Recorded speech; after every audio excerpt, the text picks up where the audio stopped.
Hi everyone, welcome back to my channel. We are starting a book club, and the book in question that we are reading, that I'm actually not going to read, I'm not reading to you at all, I'm paraphrasing. It's called Darcy Coates' Hunted is the book that we are going to be paraphrasing today. So let's start with the first maybe a couple of chapters.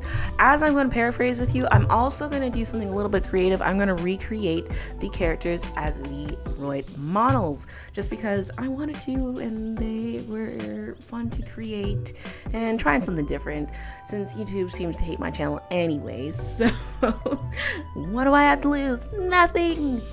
So the first chapter, they give you a little depiction of a girl named Eileen. Sorry, I'm gonna go with Eileen because it's just easier. Eileen is a young, spry, 22 years old, either 21 or 22, I can't really remember, but she was like a young girl, blonde, very pretty, and with big, gorgeous blue eyes, and she went to the Ashlong forest to go for a hike at like 6, or actually she probably left like around like noon or something. She went earlier in the day, but anyways, it starts off with her going through this forest and going for a hike. Now during this hike, she wanted to challenge herself and see how far she can go, so she kept on walking, and she probably strayed off the path at some point and then got herself lost. So now she's in this forest, it's getting dark, the birds are starting to quiet down a little bit. She's getting paranoid. It's like 6:40, and she's stressing out because she's like, how do I get out of this forest? What do I do? How do I get out of here? So as she's going through the forest, she starts to not see any paths nearby. She feels like she's going deeper and deeper into the forest. Now her phone, I believe, is dead at this point in time. She's getting very dehydrated because she finished all her water at the time, so she's kind of just lost here. It's starting to get to the point where it's getting really, really dark, so she's just wondering, what do I do for light here? She remembers that she has this beautiful camera that her grandfather gave her for her 18th birthday that has like a big ass flash on it. Now she uses this camera and she uses it as her flashlight, so as she's walking, she's taking a picture just to kind of use, this is like, now I'm fast forwarding a little bit, where it's like really, really dark out, and she starts hearing this like scraping noise throughout the forest, and she's like, what is that sound? It's starting to make her panic a little bit more, so she starts walking a little faster to the point that she gets into a run. And probably not the best idea to do that in a forest when you can't see anything and you're using a flash as your light source. Yeah, she fell off a cliff, and she probably broke something, and so yeah, she fell off a cliff, and I believe she twisted her ankle or something like that, and she's basically like waiting like a sitting duck. As she is panicking, she's just seeing this animal like skittering past her, and she's not sure what it is. She's still hearing this loud scraping noise, and the volume starts to get closer and closer, and she's getting more and more terrified as this is happening. So yeah, as she fell down the side of a cliff that had like a river attachment to it, and it wasn't a short fall, it was quite a long fall. So yeah, she definitely like injured a few things. So as she was sitting there, she's like a sitting duck waiting for whatever this predator is coming towards her. She starts taking photos sporadically, trying to see where this thing that she sees. Basically, now this girl is just waiting for her worst nightmare to unfold as this creature slowly starts to approach her, getting closer and closer. She gets more and more tense and more stressed. As the creature gets closer, she presses the camera button one last time, and light floods the scene, and all you hear is her scream. So the next chapter follows a guy named Todd. Oh god. Now Todd, I actually hated this character. He pissed me off. But anyways, you'll understand why I actually hate this character. But I will also recreate Todd too. So Todd, he is a friend of Elaine's brother.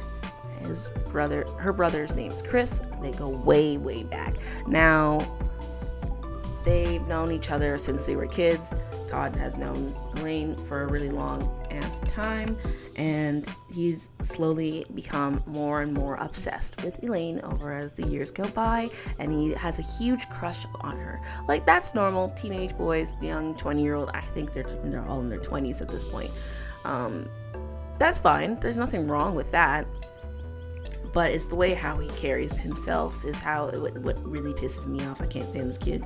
So basically, he's been stalking her Instagram, looking at all her photos throughout her trip, and the last photo she posted was like, oh my god guys, I'm going on a hike, and she will keep everyone posted on how the hike went after the fact. So now she went on this hike. That was the last photo she had posted on her social media account. So now him being obsessed with this girl, he decided that he was going to keep looking at her photos, and then he realized that she had not posted anything. It's been probably about like 6 hours into the day. He's like, yeah, she should have been already back by now. She hasn't posted anything. I'm starting to get worried. Maybe there's something wrong with her. Maybe it's one of those guys that she met on that trip.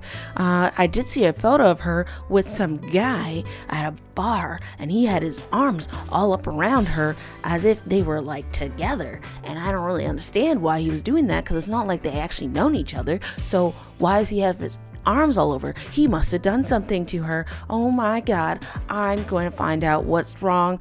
There's something wrong with the situation. I don't trust it. I feel it in my gut that there's something wrong. Now, in a way, I appreciate Todd for his worry, and because probably his worry is probably what helped escalate things, but his reasoning, crazy. So now this guy, he was like, how do I approach Chris about this, because he already doesn't like whenever I talk about his sister. He kind of gets a little upset. How about I just send him a quick text message and say, hey, how's it going? I was wondering if you wanted to hang out sometime. And then I'll be like, how about we hang out on this day? Oh wait, don't you have to pick up Elaine from the airport that day? Don't worry about it. We can schedule another time to hang out. So that Chris replies, basically saying that exact same thing. Like, yeah, hey, how's it going? Yeah, I unfortunately, that day I had to pick up my sister. And he's like, oh, well, since you're picking up your sister that day, how is she doing? She's on that trip, right? Is she having a great time? I feel like I haven't seen many photos of her as of recently, and she's been updating her social media pretty frequently. You think there's something wrong? I think there might be something wrong. And then he starts going off on his little tangent, which starts to make it a little awkward for Chris, being the brother. He basically had word vomit and just kept going. He's like, have you tried calling her? Did you call her yet? She hasn't posted anything on her Facebook and all night. That's not like her. When was the last time you heard from her? And then basically Chris was like, okay, you're being a little creepy. What is wrong with you? It's my sister, not yours. Relax and good night. And basically hung up on him. But Elaine is one of those girls who actually contacts her family. Every single day since she's been on that trip, she has been contacting her family, keeping them posted about where her whereabouts are and how it's been going. So that part was true when that night she didn't call. And the parents started to get worried. Chris started to get worried. He's like, that is true. She isn't it? It's not like her. And then so the following day, I guess they had called the police sheriff's office, and they were asking, hey, have you of any person sending an SOS or anything like that? Like, our daughter's missing. She went hiking and she hasn't come back yet. And so we would like to open up a missing persons case. They're like, it's been less than 24 hours, but okay, we'll start up a case and we'll help you out with that. Carla. I gotta make Carla, and I'll do that some other time, but probably not in this video. You're only gonna see Todd and Eileen, because they took me a little bit of time to make. It takes a while to make these characters, okay? It's not that easy. It is, but not. It's a long process. But anyways, so Carla, police officer, she was like, okay, cool, I got a new missing persons case we gotta work through. It's been less than 24 hours. So she probably is, and it's a young 20-year-old something girl. She's on a spring break. She probably just got drunk somewhere and then decided she was going to sleep somewhere strange, like a park bench or someone's lawn or something. We don't have to worry about it right now. We can let that slide. I have a lot of paperwork to finish, and the boss man, he is breathing down my neck. So I don't have the time right now to really take this too seriously, because it's probably just going to be a teenage girl or a young girl who's just drunk. So it's fine. We can wait it out. And basically she didn't do shit. Yeah, now this girl is missing, and a whole day has gone by, and no one has even tried to look for this girl. Yeah, so she went missing on a Sunday. Now it's Monday afternoon. Todd went over to Chris's house, which is the brother of the girl who's missing. He has his actual 4 close friends with him, which they all kind of don't really like Todd, because he's a bit of a weirdo. And he presented them with some facts, and he's like, yes, I think she is missing, and I think it has to do with that guy in that photo that she was hanging out with at the bar. He has something to do with it, and it's the reason why she's missing. We should send that picture to the police and tell them to look into this guy. And obviously the friends are like, okay, you're being a little weirdo. Are you sure you didn't kidnap her and put her in your basement or something? Because you seem to be so obsessed with this girl. So what is your problem? Chris, older brother, he starts getting irritated, and he was just like, you know what, man, you are being a little freak. I need you to step back. We'll find her. We'll figure it out. Just go home, man. Go home. I can't have you here. You're kind of getting on my nerves. I actually didn't tell you why I really don't like this kid. I kind of skipped over one part, why his personality kind of pisses me off. He was describing Chris's friends, and he was saying that Elaine is very clever. She's a very smart, beautiful girl, and that's why he really likes her. It's probably because she was one of the few people that actually talked to him and engaged in his nonsense. Now, Chris has 3 other friends with him.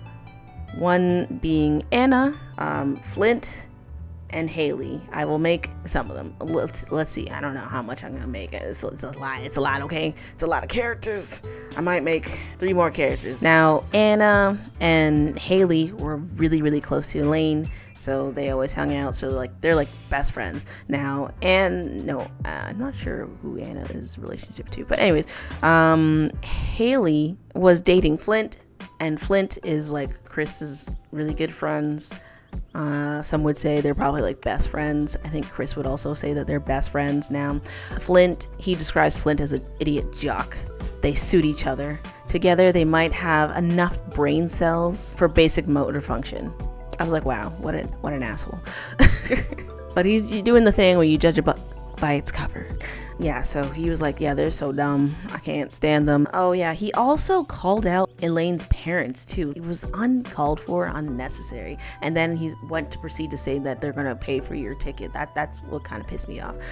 He doesn't like the mother. He thinks she's also an idiot, but the father he can tolerate. Todd said that Chris's mom, Elaine's mom, reminds Todd of a farm animal. I'm like, okay, buddy, okay. You need to get off your high horse. Everything's useless to Todd. Everything, he hated everyone. He didn't really try to make friends with anyone. Let's be real. He hated everyone because he thinks he's better than everyone. He basically says that, oh, psychology, you're a part of the soft science, you're stupid. You big buff guy, you're dumb. You probably have no brain cells in there. You're dating the big buff guy, you're also stupid. That's basically what he thought of everyone. Chris, you're the only reason why you passed, because I've known you long enough, and your sister is Elaine, and I really like her, so you can stay. He's just upset, so he's calling everyone morons. He had an outburst while he was at the friend's house. He was like, when the mom had said that they had called the police and they're looking into what's going on, it's an active investigation. Mind you, it's been less than 24 hours.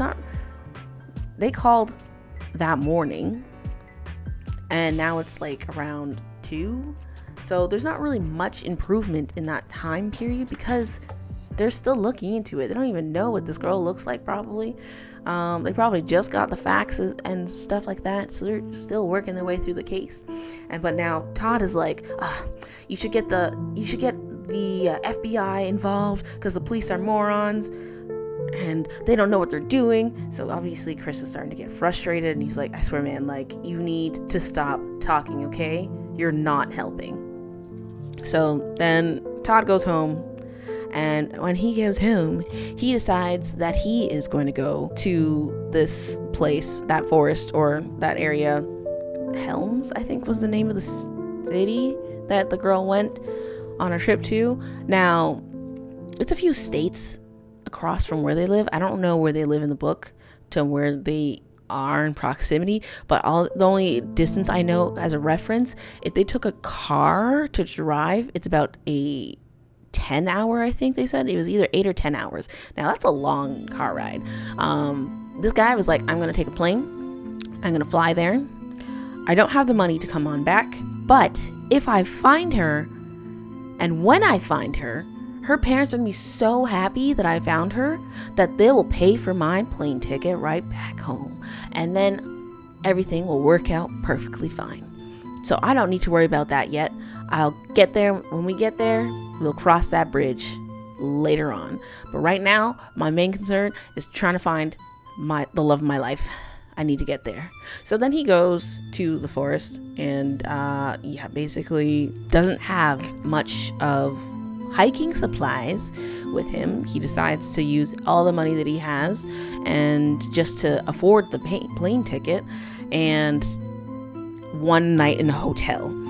So he goes to the hotel that she had stayed at that previous night. He tries to ask all the the staff if they've seen this girl, and they're like, I don't know who you are, and I can't really unfold this information to you. It's a little weird that you're even asking me this, so I'm gonna head out. I'm gonna head out. And then he doesn't really get that much information. So, but he tries a different tactic. He's like, how about this photo? Here's a photo of this bar. Have you guys heard of this bar? Where can I go to this bar? So then they're like, oh yeah, it's over there. So then he goes to this bar and just parks himself at the bar table, buys one drink, and then he sits there for several hours. I think he's there for at least like 2-3 hours by himself, just scheming, surveying the crowd. And then the bartender is kind of getting like a little annoyed and a little peeved, because he's like sipping this one drink for like 3 hours, and it's not that much of a drink. He's like, can I get you something else? Did you want something else? And he's like, actually, I have a question for you. One of your regulars here, I think this guy's a regular. Do you know if he's gonna be here tonight? Excuse me? Can I see this photo? Yeah, he ain't a regular. I don't know who told you that this person here is a regular, but he's not a regular at all. He's definitely one of the people, one of the kids that came in during spring break. The guy, Todd, was like, how do you know that? How are you so sure that he's not a regular? Bitch, he fucking works there. What the hell do you mean? How are you sure? I was like, what? So then the bartender's like, if you look at his jacket, it says Australia. He's deaf, and he has an Australian accent. He ain't from here. We're in the States. This is not Australia. He's not from here. He's probably long gone. That was like 2 weeks ago. Probably the first day that the girl had been on her trip, that was when that photo was taken. So that's why the person was like, that was about like a week and a half ago. So Todd, now he's getting frustrated because he's realizing that guy can't be it. If it is, it's a little strange. There's a very slim chance, but it's probably not him. But now he's running out of options. So the next day he decides that he's actually going to go into the forest, and he takes his craze behind, takes himself to the hotel, and gets himself organized. But yeah, so he made his way into the forest, and that is where I will leave you for now. And you can hear about the rest of his journey, if you guys want to, by either reading the book yourself, or I might make another video about it, because I want to make 2 other characters, or at least 3. I want to make 3 out of a lot of them. As I tell it, basically we are 1/5, not even, we're like the first 5 chapters, 6 chapters in. I kind of skipped over a few things, a little bits and bobs and details. But anyways, I hope you enjoyed, and I hope to see you in the next one. Bye.